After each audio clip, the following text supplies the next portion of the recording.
Come on. Hello. Right, guys. So me and Tommy are outside. I've just been down the field now. We always get a bum in the face, don't we? And I've just been down the field. Oh, this is not going well. This is how windy it is. The light has just been blown over. All right, Tommy, you're going to have to move for a sec. Sorry, dude. There we go. Well, hopefully it doesn't blow again. I'm doing it there like that. As you can see, I have a cat who likes to be a centre of attention, and I might get to the point in a minute. Right, Sony A1, A6700 and the Rx10. No, don't you do that. Come here, bugger off. If you get a tail, come over in front of the camera and wave like that. It's quite fun, 1 inch sensor, Apsc, crop, and a full frame. I can see a tail just doing this. Hello again. And I thought, do you know what? We know what the cameras are like today. They're all very, very good. And I thought it'd be interesting to see, one, how well this old 6-year-old Rx10 deals with low light in reality. And now we've got some decent software that we can, lose the noise and control everything a bit better. So we've got that there. These two cameras here, I've used the same lens. So I've got the 14 to 24 millimeter Sigma f2.8. The Rx10 Mark IV has a 24 to 600 equivalent, full frame equivalent, f2.4 to f4. So I did some shots with f2.4, some f2.8 to be in line with this. The A1 I shot at the lens at 24, and with the A6700 I shot it at 14, something like that. It was as wide as I could go, basically, to give it a similar look to the A1. Hopefully giving me 3 good images that look all about the same. Messing around with different ISOs, shutter speeds. The only downside I had, which we will see in the picture, is 1, my hair's blown to bits, and 2, the leaves and everything were blown around all over the place in the photo. So you've got a lot of motion blur, which I tried combating with the A1 by shooting 32,000 ISO at 1/60th of a second to try and freeze it. Obviously I could have fired a flash to freeze the leaves, but I didn't have a flash with me. I just had the Rotolight. Well, even though the Rotolight ALs can flash, it's not really powerful enough to do what I needed. There we go. So yeah, just interest really, just a bit of fun, bit of a talking point. Do you own any of these cameras? So have you got the A6700, the Rx10 or the A1? Obviously A1 is the flagship camera. Doesn't matter if it's been superseded by the A9 III that's coming soon as such, but at date that is still the best camera out there, and for many reasons anyway, it's still going to be the best camera out there. A6700, absolutely amazing bit of kit really for the money. Crop sensor, but it can do a few little things that the A1 can't, and obviously the flagship crop sensor, 1 inch, all in one. So yeah, interesting to see Sony's 3 sort of best cameras in that lineup, if you know what I mean. Yeah, interesting. Right, so I'm going to go and edit now. I'm going to show you as I edit, and you'll be able to see how the pictures turned out, and we'll sort of have a quick discussion on how that works. Just like the actual tree, I will do it by hand. Just need to have it out of shot a little bit. I'll do this by hand.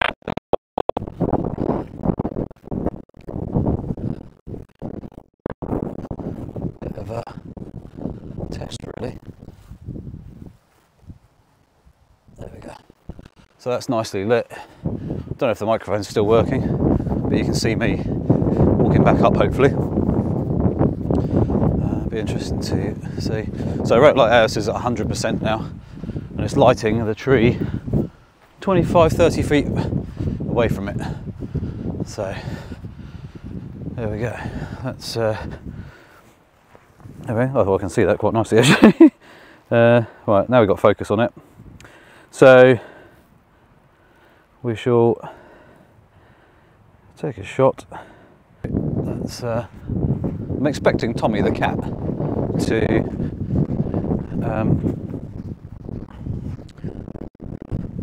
appear from somewhere in a minute, as normally he knows where I am. So, because he's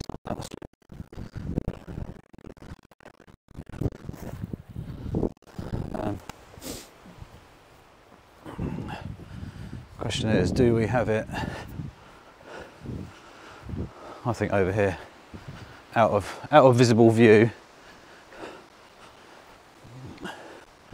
just lighting that. I haven't got another tripod with me because that one's in the studio, so I'll just still light. But actually what it does do is calm down the thing. I'll reduce it by half the power, and then I can't see. There we go. You can probably see me coming up now. There we go. I have no idea what the sound's like. It's a very interesting setup. The microphones are still registering. I've now got to swap lenses somehow in a bag. We should be fine.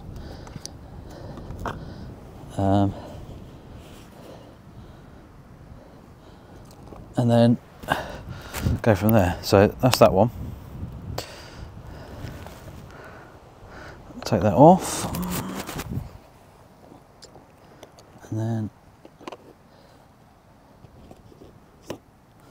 put a cap on, body cap.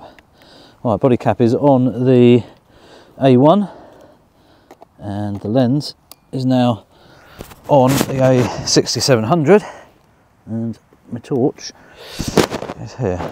So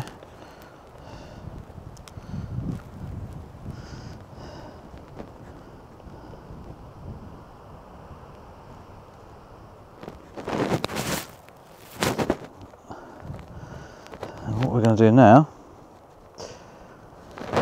is set the camera not to 1/2000th of a second, because that would be ridiculous. Get 2 seconds, actually 2 seconds, and we're going to crank the ISO up to 3200 to give me an idea. At 24mm I can't even see the tree, and in fact I think even at 14mm is too much. Straight away, even though the A1 is older, that sensor on the A1 being bigger as well, I think, and more sensitive to light, is you can see more in the dark. We are walking up the field now. It is proper. Oh, it won't move around, will it? I forget this Pocket 3. But it's interesting to see how stable that is, considering the wind. And I'm holding a tripod out straight armed, which is clamped to. How good it is, really. While I'm walking, try not to slip over and fall over. But yeah, so let's go and have a look at the photos. Have a listen to this audio, which at the moment is hitting the red. So I need to turn it down even more. So the audio might sound shit, but we shall see. Alright guys, see you in a minute. So guys, yeah, a little bit of adjustment needed on those microphones, but yeah, Rx10 Mark IV, not performing too badly considering. Right, all these are out straight out the camera, bar a couple of exposure changes, no noise reduction added or anything like that, apart from one which you'll see shortly. So that was with the Rx10 Mark IV, the first shot there, and this one is as well. So I thought I'd boost the exposure as high as the Rx10 can go. 12,800 ISO, f2.4. Quite a short exposure, just try and stop those leaves blowing around and give me lots of motion blur. But as you can see, it is not it is noisy, really grainy, so not particularly good. So I thought, well, let's stick it in Photoshop, and in the raw part you can actually do the denoise bit now, the new one, and there you go. That's how good it looks. So maximum ISO, low light, so it's not easy in on the camera anyway, and I'm pretty impressed, to be fair. That's it. Might need a bit of tweaking to bring out the details a bit more and stuff like that, but it's literally just denoise, 50%, boom. So yeah, not a bad outcome really. And then back down to ISO 100 on the RX10, you can see the difference in the lack of sensitivity really. A much darker sky. Obviously the tree's lit up pretty well, but the colours are probably better. Yeah, so that shows you the reason why you would use a higher ISO, to bring out the stars and stuff a lot more in the sky. And then try and balance it with the light. Obviously I was in interesting conditions. It was very windy and not an easy night, but it was more just to see really. So yeah, pretty pleased with how the RX10 has dealt with it. 6-year-old camera, but that sensor's been around for a lot longer than that. So huge difference in quality compared to the A6700, for example. That is a shot that actually looks relatively similar to the RX10, but obviously bigger sensor, a little bit more sensitive to light. Autofocus not that great in low light. It was struggling compared to the A1. So yeah, it was pretty good, but it did hunt a little bit to try and find that tree. So yeah, once I got it, it was fine, but it did hunt a little bit there. Up to 1600 ISO now, f2.8, 4-second exposure. Looks a little bit grainy, but easily sortable. So these are just example shots. We know that we can put a bit of noise reduction in there to make it nice and clean. And then 3200 ISO as well, 6-second exposure. So yeah, just to show you how much brighter things get if you go a little bit longer, a little bit more sensitive. And then on to the A1, different shot completely because the light was on the other side, but first shot really, ISO 1600. You can see the colour change there. It's actually where I had actually not rotated the colours on the light, so the temperature of the light was different. ISO 100 on A1, but as you can see there, long exposure, 10 seconds, nice and clean, but you've got lots of motion blur in the tree there, so there's lots of wind blowing that around. Not brilliant, but kind of adds a bit of life to it. And then the last shot of the day, ISO 3200, 2 seconds.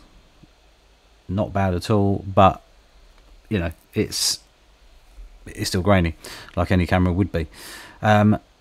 So what do you reckon? Did the RX10 do pretty well? I think it did pretty well once you start using a little bit of software to help it out. A6700 absolutely fine, but the autofocus still isn't as good as the A1, especially in low light situations. That was a little bit of an interesting realization. Other than that, I think it was it's not scientific. It was literally thrown together. I did my best in the dark, trying not to be blown around too much.